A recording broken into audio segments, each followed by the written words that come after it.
Bom, vamos lá, mais um podcast aqui do Colégio Dom Pedro II. Estamos trazendo diversos temas que vão ser falados na nossa 25ª Feira Cultural, no dia 20 de outubro. E hoje eu estou com uma galera aqui do ensino médio, tá? E eles estão trazendo um tema muito bacana, né?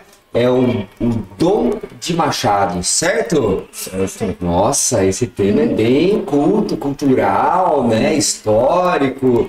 Quanta coisa que dá para ser falado aí de Machado de Assis, é isso? Legal. E quem sugeriu esse tema? Bom, primeiro, bom dia. Gostaria que vocês se apresentassem, né? Eu sou o Eduardo, do segundo A. Eu sou a Eliane. E eu sou a Railane, do segundo A também. Bom, sejam bem-vindos, tá? Agora sim, né? Vamos falar do tema, né? Quem sugeriu o tema? Como que foi escolhido? Todo mundo aceitou? Como foi esse processo aí? A gente estava tendo aula de literatura, né, pela professora Glaucia, e ela estava explicando sobre o realismo, sobre as obras brasileiras, e aí ela apresentou pra gente esses 3 livros que a gente até trouxe aqui. Legal, pode mostrar aí pro pessoal. Ó, o Quincas Borba, o Memórias Póstumas de Brás Cubas, e essa é a trilogia do Machado, e o Dom Casmurro. E aí a gente simplesmente se apaixonou por Dom Casmurro, e a gente falou, vamos fazer um teatro sobre ele. Mas aí acabou que não deu certo, então a gente decidiu fazer um stand para trazer muita cultura para essa feira cultural. Para vocês se aprofundarem mais na história e também nos clássicos de Machado de Assis, é isso? Além de que Dom Casmurro é um dos livros dos vários vestibulares, Enem, Unicamp. Então é um ótimo assunto para ser tratado, principalmente no ensino médio. E sempre cai, sim, né? Sempre. Então já aproveita para estudar também para os vestibulares, mesmo que vocês estão no segundo, né? Mas já é uma forma de vocês se preparando aí para os vestibulares, para o Enem, para o próximo ano. Então digamos que são alunos já nota 10. Ou 4. Nota 10 ou 4. 9. Mas olha, eu acho que independente de qualquer coisa, se aprofundar, né, num clássico da literatura nacional é sempre muito interessante, né? E como que está sendo, Du, para você? Como que você está aí na questão da pesquisa, sobre o tema, né? Que parte que você está fazendo? A gente conseguiu separar todo mundo em alguns personagens que a gente vai estar lá no stand. Então cada um vai ser um. Eu vou ser o Escobar, vai ser a Capitu, a Sancha. Então a gente conseguiu separar em vários personagens e a gente está estudando bastante para que a gente consiga fazer certinho, para que pareça o mais realista possível e a gente possa passar a melhor mensagem e deixar as pessoas assim encantadas, porque o livro é incrível, muito bom, e você fica no final tipo no final você fica com a dúvida ali que é muito sensacional. Então, vocês vão tentar tirar do livro e trazer para a realidade. A história ao vivo ali. Você falou, não deu certo no teatro, vai trazer aí para a feira cultural, tentar interpretar de alguma maneira. Sim. Que legal, muito bom. Então, parte de figurino também, figurino. A gente vai tentar trazer o máximo do século XIX, para dentro do nosso stand. Então vai ser uma experiência bem bacana para quem gosta de cultura, de literatura, e para quem também não gosta, vai começar a gostar. Com certeza. Porque é simplesmente encantador. A gente fica, nossa, mas esse final, como que uma pessoa no século XIX que nunca teve nenhuma dessas experiências conseguiu pensar nisso? A gente percebe o quanto Machado era simplesmente além do tempo, né? A lenda, sim. Legal. E para você, Lene, como que tá sendo essa experiência de trabalhar com esse tema? Machado de Assis é impressionante mesmo. E esse tema, principalmente, Dom Casmurro, que foi algo que chamou muito a nossa atenção, tem, assim, um quê maravilhoso, principalmente pra gente ter justamente o que a feira nossa do Colégio Dom Pedro quer proporcionar às pessoas, que é cultura, né? Cultura, perfeito. E existe uma questão que, inclusive, diz um pouco sobre o nome do nosso stand, que é o Dom de Machado, que a gente quis fazer ali uma intertextualidade, ali uma conexão, que seria, a gente diz também sobre o dom de Machado, que realmente ele tem um dom, assim, admirável, e o dom de Dom Casmurro, né? Perfeito. E Eu acho assim uma coisa muito criativa. Eu adorei legal, fazer cara. parte disso. E estou adorando o make-off, que se diz, né? Assim, tipo, tá sendo muito legal trabalhar em cima disso. E eu acho que vai ser incrível, nossa, assim. Legal. Eu quero me enganar. Não, e dá pra sentir que vocês estão bem animados, né? Então mergulharam realmente aí na história, né? Então, e vão tentar representar isso na feira. E como você disse, que acho que é bem legal, né? Muita gente às vezes, né, não se interessa, né, pela literatura às vezes nacional. Então é uma forma também das pessoas descobrirem, né, essas coisas legais que foram feitas aqui, autores, né, que são premiados aí, que fazem esses clássicos aí que muita gente às vezes nem conhece. Não é verdade, Rayane? E para você também está super empolgada, o grupo tá unido, tá todo mundo topou encarar o desafio, né? Porque tem às vezes que você falou, tem gente às vezes que não fica meio assim, não, esse tema tal, né?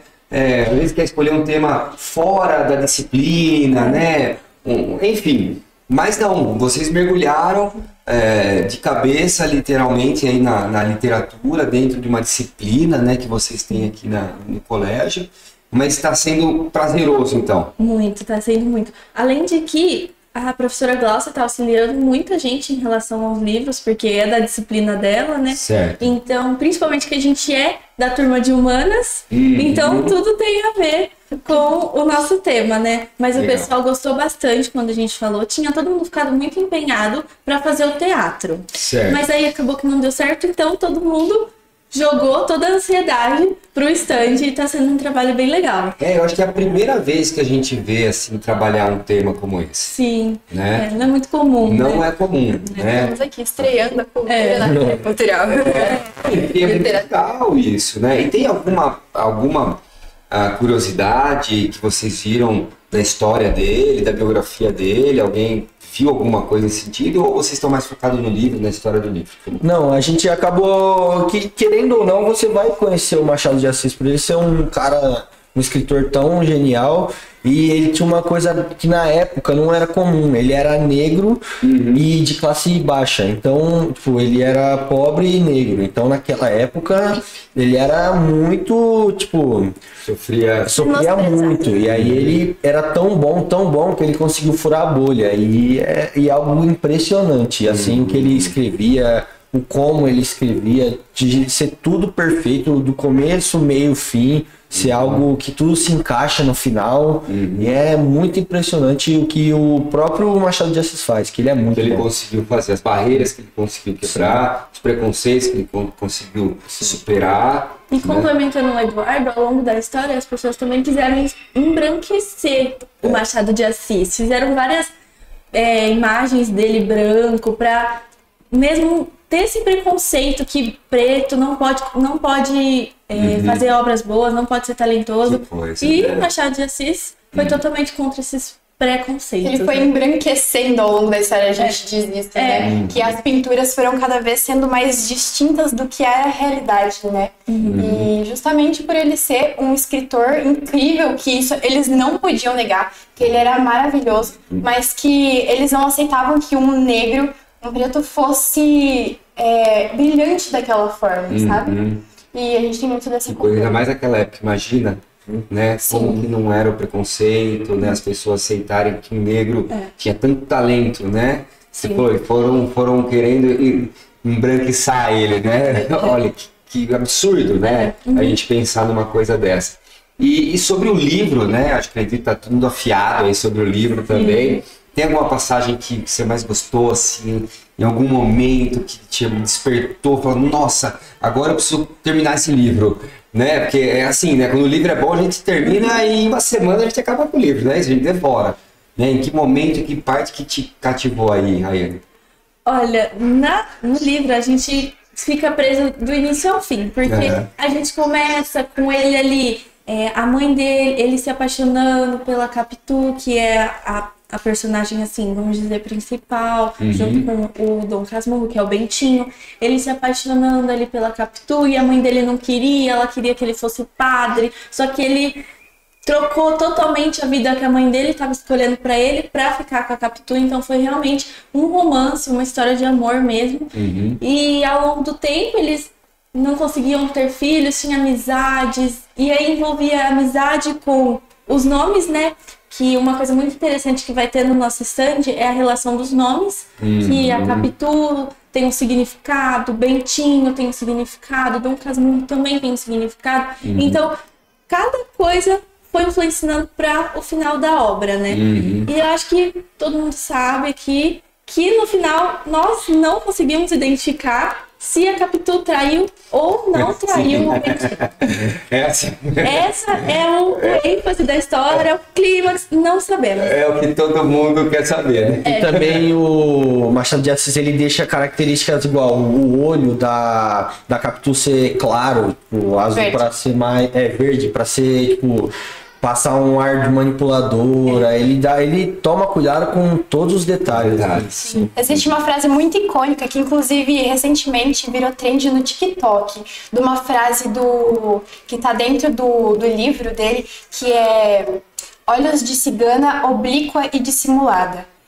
Eu não sabia o que significava oblíqua, mas dissimulada eu sabia. Que é uma frase muito marcante, realmente diz bastante sobre os olhos da Capitu, sobre essa questão. Também ele se referia aos olhos da Capitu como olhos de ressaca, que eram olhos assim marcantes e que te passavam um mistério, passavam uma dúvida. E ao mesmo tempo te deixava com a sensação de estar sendo manipulado por aqueles olhos. E a personalidade da Capitu também influencia bastante no dom da dúvida, que é outra questão que o livro traz, assim, muito enfático, né? Justamente porque a Capitu tem essa questão de ser uma pessoa imponente, que ela tem realmente essa manipulação, assim, esse ar de manipuladora, né? Ardilosa. Isso, exatamente. Que legal, vocês estão afiados, já vi, hein? Que legal. E a Glaucia escolheu o grupo. Os pupilos da Glaucia aqui, professora. Um abraço pra Glaucia aí. Um abraço, muito obrigado. Não, mas a turma de humanas não tem como falar mal da professora. Sem dúvida, ela aqui. Não, mas parabéns, muito legal. E assim, acho que agora a gente tem que deixar também mais pra feira. Sim, vai ter muito mais coisa da feira, porque aqui a gente não falou do Machado de Assis em si, a gente não terminou a questão da história. A questão dos nomes é muito legal, gente. Vocês precisam estar no estande para ver. Viu? Olha, muito bacana esse bate-papo, né? Dá pra gente ficar aqui um tempão, né? Conversando aqui, falando desse tema que muito bem escolhido. Então, assim, parabéns. E agora eu pedi para vocês convidarem o pessoal para ir lá visitar o stand, fala o número do stand, né, certinho, e convida as pessoas. Fiquem à vontade aí. Venham para o stand 29, gente. Vamos estar aqui no dia 20/10, no Colégio Dom Pedro, do Heitor Penteado, número 100, no centro. E stand 29, Dom de Machado. Vocês não vão se arrepender, vai estar bom demais. Muita cultura, muita coisa boa. E a grande questão é, será que nós vamos descobrir se a Capitu realmente traiu o Bentinho? Será que vamos ser os primeiros a descobrir? Até hoje ninguém descobriu. Quem sabe pode ser um de vocês. É isso aí. Então, pessoal, dia 20 de outubro aqui no colégio, passa lá, que essa galera vai dar um show. Já tá dando aqui no podcast e ao vivo ainda vai ser mais legal, com muito mais novidades. Tenho certeza, né, que vai ter muito mais curiosidades aí sobre o Machado de Assis, sobre as obras dele, Dom Casmurro principalmente, é isso? Tá bom? Então, é isso aí, pessoal. Até mais, até a próxima. Um grande abraço. Tchau. Tchau, tchau.